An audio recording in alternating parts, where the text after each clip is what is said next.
She was only 21 when she crossed the border, carrying nothing but a faded backpack, a 3-month-old baby wrapped tightly to her chest, and the hope that somewhere in Arizona, life would be kinder.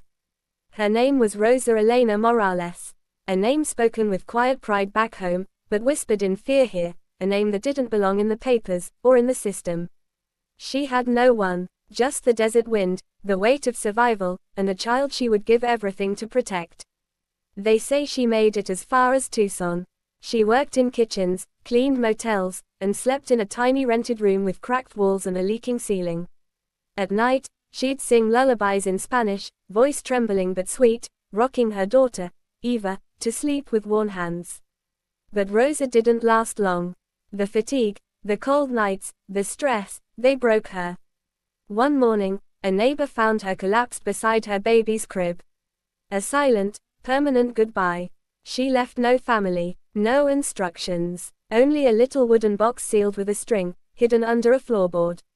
Inside were a small, red baby dress, a gold necklace with a delicate cross, a journal written in shaky English and Spanish, and a folded photograph of her holding Eva on that very first day in Arizona, sun rising behind them. Eva was placed in the foster system. She grew up never knowing her mother. But that box, it followed her. From home to home, through school, into college. A mystery she carried like an old scar, quiet, unseen, but always there.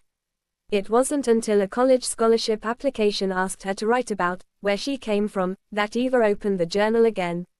Page after page, she met Rosa, her fear, her strength, her sacrifice. Her dreams for a daughter who would live free. Eva cried for the mother she never had. And then, she stood tall for the woman she came from. She changed her major to social justice, wore the gold necklace every day, and in the quiet of her room, she still read that journal like scripture. She didn't have a mother to hug her at graduation, but she had her mother's courage. And in every breath of her new life, Rosa lived again.